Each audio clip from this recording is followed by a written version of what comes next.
Hello student, आज से हम स्टार्ट करने जा रहे हैं बीएससी थर्ड ईयर की लाइव क्लासें। इन लाइव क्लासों के लिए हमने पहले एक बार इंट्रोडक्शन क्लास भी ली थी, जिसमें हमने आपको किताब के बारे में बताया था कि इस बार हमारे पास कोर्स में कौन कौन सी किताब है। एक बार जरा उस बात को हम थोड़ा रिपीट कर देते हैं, ठीक है। सभी बच्चे एक बार चेक कर लीजिए, आवाज़ साफ आ रही है? कमेंट करके बताइए बेटा। हाँ ठीक ठीक। पिक्चर क्वालिटी ठीक ठीक, साफ दिख रहा है अपन को? चलो चलो ठीक ठीक ठीक। वॉइस क्वालिटी और पिक्चर क्वालिटी चेक कर लेना बेटा जी एक बार। चलो चलो चलो, हाँ हाँ, सब ज्वाइन कर लिए? ज्वाइन करें, और भी स्टूडेंट उनको बोलो ज्वाइन करें। ठीक है, एक बार सामने देखो। इस बार बीएससी थर्ड ईयर के कोर्स में हमारे पास वही 3 किताबें हैं बेटा, ठीक है। क्वांटम फिजिक्स यानी कण यांत्रिकी, ये हमारी पहली किताब है। न्यूक्लियर फिजिक्स यानी कि नाभिकीय भौतिकी, ये हमारी दूसरी किताब है। और सॉलिड स्टेट फिजिक्स यानी ठोस अवस्था, ये हमारी तीसरी किताब है। हमारे पढ़ाने का क्रम ऐसे रहेगा, हम पहली किताब जो पढ़ाएंगे वो है क्वांटम, दूसरी न्यूक्लियर और तीसरी है सॉलिड स्टेट। सेकंड और थर्ड जो किताब है इसका क्रम हम बाद में डिसाइड करेंगे। हो सकता है कि मैं पहले सॉलिड पढ़ा दूं। मुझे ऐसा लगता है कि न्यूक्लियर की तुलना में सॉलिड किताब जो ज़्यादा टफ है, ताकि बच्चों को पहले मिल जाए और उन्हें बाद में एग्जाम से पहले वो याद भी कर लें, ठीक है। ये 3 बुक का क्रम रहेगा जो अपन स्टार्ट करेंगे क्वांटम फिजिक्स आज से।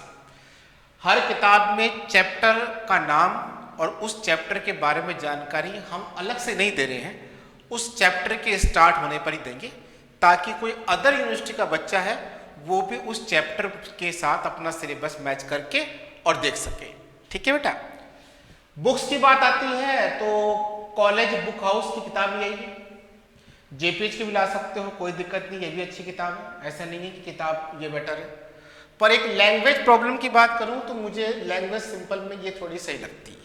और जैसा कि मैंने आपको पहले बताया था कि हमें इस इंस्टीट्यूट में, विधायक इंस्टीट्यूट में, किताब की कोई खास ज़्यादा जरूरत नहीं पड़ती है। हम सारा का सारा मैटर यहाँ प्रोवाइड करवा देते हैं। अब क्या है, अपने पास ऑनलाइन का प्लेटफॉर्म है। अगर ऑनलाइन का प्लेटफॉर्म अपने पास है तो बेटा इसके साथ साथ एक खास चीज़ और है कि ऑनलाइन का प्लेटफॉर्म मिलने के कारण हम कुछ एक्स्ट्रा चीज़ें आपको बता सकते हैं। वही एक्स्ट्रा चीज़ें हम ऑफलाइन के प्लेटफॉर्म पर टाइम शेड्यूल की वजह से बता नहीं पाते थे, ठीक है बेटा? हाँ ठीक है, हाँ बिल्कुल बिल्कुल। देखिए बच्चे ने पूछा भी अपन से कि सर ये जो बुक्स रहेगा तो अगर बोलते बोलते मान लीजिए मैं आगे चला जाऊं और आप पीछे रह जाएं तो लिखने की बहुत प्रॉब्लम रहती है। तो मैंने कुछ ऐसा करा है या ऐसा सोचा है कि कोशिश करूंगा कि मैं ज़्यादा से ज़्यादा लैंग्वेज बोर्ड पर लिखूं। तरीका तो वैसे रहेगा, बाद में फिर अपन 2-3 क्लासों के बाद थोड़ा हैबिचुअल हो जाएंगे, तब अपन बोलकर डायरेक्टली लिखवा पाएंगे। पर अभी कोशिश पूरी ये करेंगे कि हम सारा का सारा बोर्ड पर लिखवाएं। तो हमारी 3 किताबों में जो हम पहली किताब स्टार्ट करेंगे वो किताब होगी हमारी क्वांटम फिजिक्स। अब क्वांटम फिजिक्स पढ़ने से पहले ये जान लीजिए कि आखिरकार जो क्वांटम फिजिक्स है वो थर्ड ईयर में आके कुछ एक नई फिजिक्स देती है अपन को। तो आखिरकार जो पुरानी फिजिक्स थी वो क्या थी, ठीक है। तो जरा हम पहले क्वांटम फिजिक्स के बारे में जानकारी ले लेते हैं, फिर पढ़ना तो बेटा फिर अपना खूब बहुत सारा है। तो हम अभी जो जानकारी ले रहे हैं वो केवल ले रहे हैं क्वांटम फिजिक्स की, ठीक है बेटा। अब जरा ध्यान देना बेटा। देखिए वैसे फिजिक्स 2 प्रकार की होती है, एक क्लासिकल में डाली गई है और एक क्वांटम में डाली गई है। तो जो ये है ये तो हमारी है क्वांटम फिजिक्स, ठीक है बेटा। ऐसे ही हमारे पास एक है क्लासिकल फिजिक्स, जिसको बेटा अपन हिंदी में कहते हैं चिरसम्मत विज्ञान। चिरसम्मत विज्ञान, एक चीज याद रखें बेटा, अभी सिर्फ हम इंट्रोडक्शन बता रहे हैं, अभी कॉपी में उतारने की जरूरत नहीं है, अभी केवल समझने की जरूरत है कि आखिरकार क्लासिकल और क्वांटम। सर आप ये बता क्यों रहे हैं, ये भी सुन लीजिए। जब हम कुछ नया पढ़ने जा रहे हैं तो हमें ये जानना जरूरी है कि आखिरकार पुराने में और नए में अंतर क्या हुआ, ऐसा, ताकि फिजिक्स हमारी 2 भागों में बढ़ गई। तो ये तो हमारी क्वांटम फिजिक्स है और एक होती है हमारी क्लासिकल फिजिक्स। तो जरा देखना बेटा, दो चीजें बहुत जरूरी है। ये फिजिक्स कहाँ काम करती है? एक वर्ड तो बोलेंगे कण का आकार बड़ा। पहली चीज तो है कि जो कण का आकार है वो बड़ा है, बड़ा पिंड हो, एक गाड़ी हो, ट्रक हो, एक बड़ा सा पत्थर हो, वो चीजें। और दूसरा वेग प्रकाश के वेग से कम हो, या फिर एक वर्ड यूज कर सकते हैं बेटा, बहुत कम हो। v का मान प्रकाश के वेग से क्या है? बहुत कम। जब ये चीजें काम आती हैं तब तक तो अपनी क्लासिकल फिजिक्स बहुत अच्छे काम करती है। और बेटा जो अब तक पढ़ते आ रहे हैं और ज्यादातर क्लासिकल ही है। याद करें, कोई भी इक्वेशन बनाते हैं और उसमें अगर इक्वेशन लंबी है तो अपन बोलते थे कि शुरुआती जो भाग है उसका मान बाकी मान के से थोड़ा ज्यादा है तो शुरुआती पार्ट को रख लो, बाकी को क्या मान लो? नगण्य। तो एक वर्ड आया बीच में, नगण्य। ये नगण्य वर्ड जो है ये क्लासिकल फिजिक्स में ही सबसे ज्यादा काम में आता है। ठीक है, यहां पर जो भी वैल्यू आती है ना उसको हम एक्यूरेट वैल्यू नहीं कह सकते हैं। ठीक है, लेकिन वो हमारे कण का आकार बहुत बड़ा हो और वेग प्रकाश के वेग से कम हो तब तक हमारी ये काम करती है। अब क्या की जाती है कि अचानक देखा गया, और कब देखा गया वो सुनो। सबसे पहले प्लांक ने एक बनाया कृष्णिका ऊर्जा वितरण वक्र। अपन पूरा पढ़ेंगे बेटा, कृष्णिका ऊर्जा वितरण वक्र, उसके बाद प्रकाश विद्युत प्रभाव। तो कृष्णिका ऊर्जा वितरण वक्र में इसने देखा और बताया कि जो प्रकाश होता है वो छोटे छोटे ऊर्जा बंडल के रूप में होता है। इन ऊर्जा बंडलों को नाम दिया गया बेटा फोटोन। यहीं से फिजिक्स में क्रांति आ गई, और क्रांति कुछ इस प्रकार से आ गई कि इसके जस्ट बाद आइंस्टीन ने प्रकाश विद्युत प्रभाव देकर ये बात को सिद्ध किया कि हाँ, प्रकाश छोटे छोटे ऊर्जा बंडल के रूप में होता है और इस ऊर्जा बंडल को अपन कहते हैं फोटोन। और जैसा कि आप जानते हैं कि फोटोन की ऊर्जा कितनी होती है बेटा? E बराबर hν। खूब जानते हैं बेटा, खूब पढ़ा हुआ अपन ने इसके बारे में। ठीक है, प्लांक को इसके लिए नोबेल पुरस्कार भी मिला। अभी भी क्वांटम फिजिक्स पर काम चल रहा है, और काम कैसे बेटा? ये हमारे लिए बहुत उपयोगी है। जैसे एक वर्ड मान लीजिए, किसी भी चीज को गर्म करना, जैसे टोस्टर के अंदर हमें टोस्ट या ब्रेड गर्म करनी है तो भी उसमें क्वांटम आ जाती है।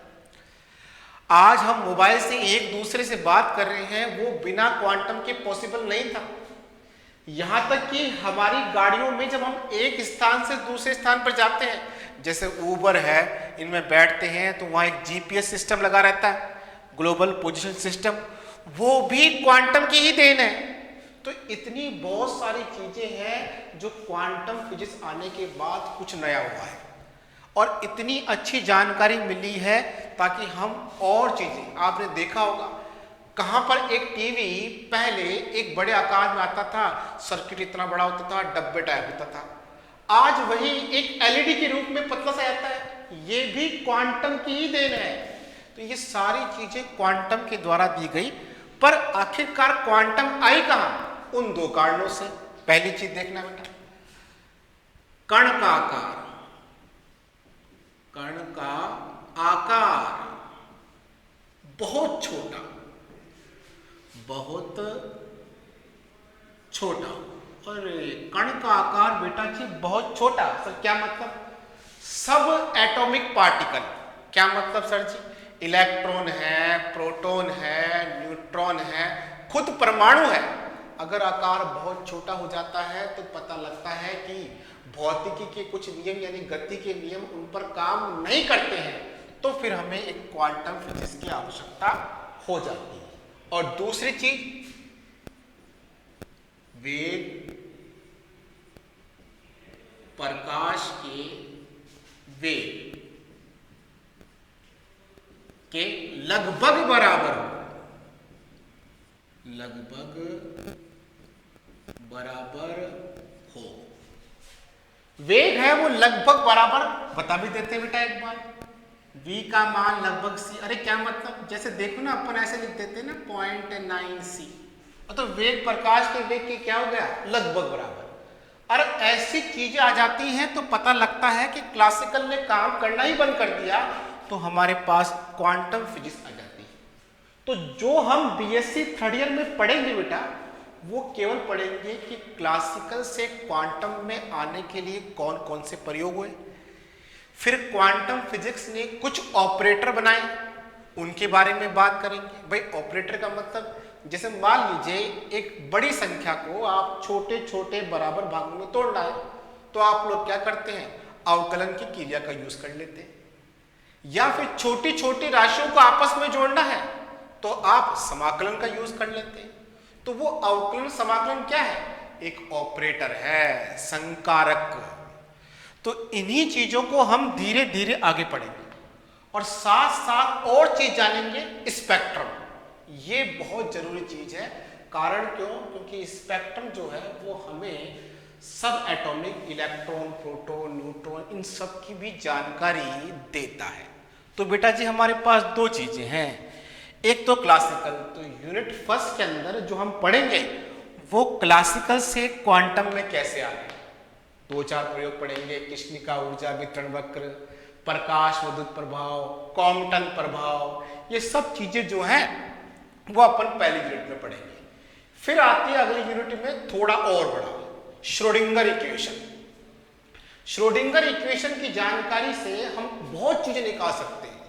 जब हम ऑफलाइन क्लासों में पढ़ाते थे तो कई जानकारियां हम टाइम कम होने की वजह से बता नहीं पाते थे, वो जानकारियां अब हम याद देंगे। हर चीज को अगर आपको पढ़ना है और आप पढ़ रहे हैं तो 1 घंटा सटीक सामने जानकारी होनी चाहिए कि हाँ, अगर आपको समझ में नहीं आ रहा है तो आप कमेंट करके बोलिए। हमारे लिए 2 चीज सबसे जरूरी है बेटा। पहली चीज, एक तो हमारा कोर्स टाइम पर हो, दूसरी हमारी कॉपी से बाहर नहीं जाना चाहिए। ऐसा नहीं हो कि लास्ट में हम आपको नोट्स दे दें हाथ में और बोले कि हाँ जी इतना इतना कर लेना। इस बार तो पेपर हुआ नहीं, अगर पेपर होता तो आपको जानकारी हो जाती कि हमारे इंस्टीट्यूट और अदर इंस्टीट्यूट में फर्क क्या होता है। तो हम इन सभी बातों का ध्यान रखते हुए इस बार आपको ऑनलाइन के प्लेटफॉर्म पर लाइव क्लास देकर बहुत अच्छी बातें बताएंगे। तो बेटा अगर 1 घंटा क्लास लेते हो ना तो परफेक्ट कंसंट्रेशन बना के चलना, हेडफोन कान में लगाना ताकि अदर का डिस्टर्बेंस ना हो, ठीक है। दूसरी चीज, कॉपी किताब, कॉपी पेन किताब ये लेके बैठना। किताब आपके पास है तो अच्छी बात है, नहीं है तो कोई बात नहीं, हम सारा यहाँ बताएंगे। जैसा बोर्ड पर उतारा जाता है, जैसा सिस्टमेटिक बताया जाता है, हम वैसे उतारे। हम पहली क्लास में ये सब बातें इसलिए बता रहे हैं कि आगे जाके अपने पास टाइम कितना है वो हमें पता नहीं है। हम चाहते हैं कि बार बार ये जानकारी ना दी जाए। जितने भी अपने अदर स्टूडेंट हैं या जो बच्चे अदर यूनिवर्सिटी से हैं, तो मैं आपको बता दूं बीएससी थर्ड ईयर कोर्स लगभग सभी यूनिवर्सिटियों से मैच करता है। तो इस बार मैंने कोई टॉपिक या चैप्टर के नाम नहीं लिखे, मैं चैप्टर का नाम लिखूंगा और मैं ये बताता हुआ चलूंगा कि ये कौन सी यूनिवर्सिटी में, ये कौन सी यूनिट में आता है, ये सब चीजें अपन बताते हुए चलेंगे। बस आपको एक चीज ध्यान रखना है कि कॉपी पेन से बिल्कुल सावधान। ये नहीं कि सर रिकॉर्ड वीडियो, बेटा रिकॉर्ड वीडियो भी 4-5 दिन चलेंगे, उसके बाद हम आपको रिकॉर्ड वीडियो नहीं देंगे। अगर रिकॉर्ड वीडियो देते भी है ना तो वो हम पहले चेक करेंगे कि स्टूडेंट ज़्यादा इस वीडियो को मांग रहा है तो हम उसको प्रोवाइड करवा देंगे। कि वीडियो देने का मतलब क्या है, आप तो रोज वीडियो लेके बैठ जाएंगे, कॉपी में उतारने से ना कि पेन चलाने में जोर आता है बहुत ज़्यादा। तो बेटा खुद की कॉपी बनेगी तो खुद के नोट्स बनेंगे। और आप जानते हैं कि क्लास की कॉपी से याद करने में बड़ा अच्छा लगता है, इस मोबाइल से कोई मजा नहीं आने वाला बेटा। चलो आओ, ये हमारे पास 2 पार्ट हैं। तो जो हम पढ़ेंगे वो क्वांटम फिजिक्स पढ़ेंगे। अब मैं आपको क्वांटम फिजिक्स के बारे में एक छोटी सी जानकारी और देना चाहता हूँ, ठीक है। ये चीज़ें क्या होता था बेटा, जब ऑफलाइन क्लासें होती थी ना तो इतनी बातें स्टूडेंट से हो ही नहीं पाती थी।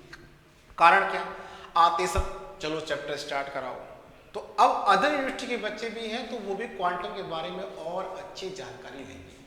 तो बात सुनना बेटा, क्वांटम की सबसे पहली जो चीज होती है ना, वो जरूरी चीज क्या होती है, ये केवल छोटे कणों पर काम करती है। इसके साथ साथ जो दूसरी जरूरी चीज होती है वो है अनिश्चितता, ठीक है, और साथ में है प्रोबेबिलिटी यानी प्रायिकता। ब्रह्मांड में अगर एक छोटा कण है तो उस कण की स्थिति के बारे में कुछ भी निश्चित नहीं बोला जा सकता, अर्थात उसकी स्थिति में क्या रहेगी, अनिश्चितता। और उसके पाए जाने की प्रायिकता 100% नहीं हो सकती है। यहां एक खास बात और चीज है, मान लीजिए क्वांटम में क्या फर्क है, अगर क्लासिकल की बात करूं और एक प्रयोग एक कमरे में 10 बार करूं तो हो सकता है कि रिजल्ट सेम आ जाए, पर जब मैं सब एटॉमिक पार्टिकल में चला जाता हूं क्वांटम में और मैं एक प्रयोग कमरे में बैठ के 10 बार उसी कंडीशन में करूं तो रिजल्ट सेम नहीं आएगा, अर्थात प्रायिकता 100% नहीं होगी। ये सबसे खास चीज होती है। और एक और खास चीज बेटा, हम समझते हैं घटनाओं का मतलब भाई उसका वहाँ एक्सीडेंट हो गया या फिर कोई कण यहाँ था। क्वांटम में देखे तो कोई यहाँ कण था जो पहले स्थिर अवस्था में था, बाद में वो डिसोसिएट मतलब टूट गया। तो ये चीजें जो प्रायिकता में आती है ना, इसके बारे में हम कुछ भी नहीं कह सकते, ठीक है। और एक और चीज, क्वांटम की एक खास बात होती है कि इसमें कुछ पार्टिकल होते हैं। मान लीजिए 2 पार्टिकल है, वो इंटेंगमेंट यानी कि कुछ इस प्रकार से हैं कि अगर आप एक पार्टिकल में किसी प्रकार का परिवर्तन करोगे तो अपने आप दूसरे में होगा। अब सोचो सर पास में रखा हो जाएगा, अरे नहीं बेटा, एक दूसरे प्लेनेट पर हो और एक दूसरे प्लेनेट पर हो। अगर हम इसको क्लॉकवाइज घुमाएंगे तो ये एंटी क्लॉकवाइज, इसको एंटी क्लॉकवाइज घुमाएंगे तो ये क्लॉकवाइज, ये आपस में जुड़े रहते हैं। और यही होता है क्वांटम फिजिक्स की आधारभूत चीजें। तो बेटा जी, हम अपनी क्लासों के अंदर जो भी क्वांटम के बारे में पढ़ाएंगे आराम से रिलैक्स होकर पूछें, क्योंकि अब ये तो है नहीं कि मैं पूछूंगा मेरे पास वाला हंसेगा। जितना जवाब हम आपको कमेंट्स के द्वारा दे सकते हैं उतना हम देंगे। फिर भी अगर हमको लगता है कि नहीं दे पाए तो बेटा आप आराम से व्हाट्सएप नंबर नोट कर लीजिए, आप उस पर लिखकर भेज सकते हैं। फिर भी हम आपके कमेंट्स बाद में देखेंगे, उन कमेंट्स को हम बाद में चेक कर लेंगे और चेक करने के बाद हम अगली क्लास में जवाब दे देंगे। कई बार बहुत सारे कमेंट्स आते हैं तो पता नहीं चलता है कि बंदे स्टूडेंट ने क्या पूछा, ठीक है।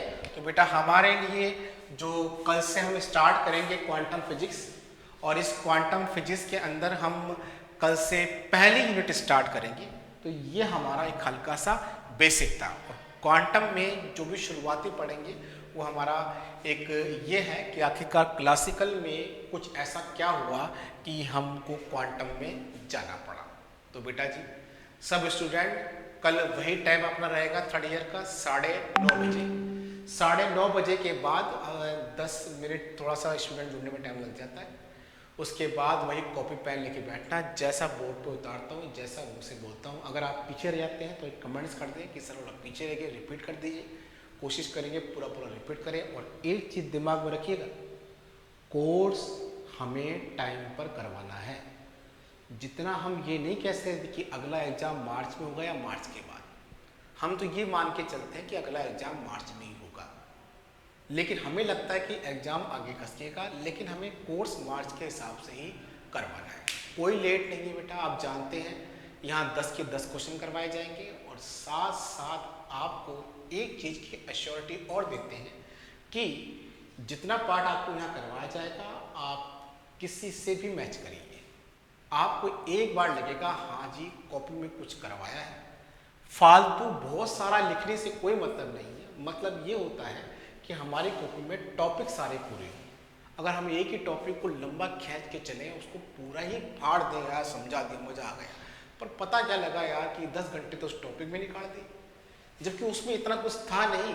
हमें सिलेबस भी देखना पड़ता है। तो मैं अदर यूनिवर्सिटी के बच्चों को भी कहना चाहूँगा कि क्लासेस जो है वो जल्दी से जल्दी ज्वाइन करें, ठीक है। कुछ बच्चों ने कहा था बाईलैंग्वेज, तो मैं आपको बताना चाहता हूँ कि हिंदी मीडियम का बैच हम अलग रखेंगे और कोशिश करेंगे कि 3-4 दिन बाद मैं इंग्लिश मीडियम का बैच भी अनाउंस करूँ, ठीक है, ताकि हिंदी मीडियम के बच्चों को प्रॉब्लम है। फिर भी अगर आप करना चाहते हैं तो कोशिश रहेगी बाइलैंग्वेज पूरा पढ़ाने की, कारण क्योंकि बाइलैंग्वेज में इंग्लिश मीडियम हिंदी मीडियम दोनों का बच्चा साथ बैठ के आराम से पढ़ सकता है। इंग्लिश मीडियम का बैच बेटा आगे ज़्यादा अनाउंस कर देंगे। तो ये हमारा थोड़ा बेसिक ज्ञान था, ये रिकॉर्डेड क्लास से आपके पास रहेगी। तो कल अपन मिलते हैं वापस 9:30 बजे यूनिट फर्स्ट से चैप्टर फर्स्ट से। और भी स्टूडेंट हैं उनको बोल दीजिएगा कल क्लास बीएससी थर्ड ईयर की है 9:30 बजे, ठीक है बेटा। तो आज के लिए इतना ही, ठीक है।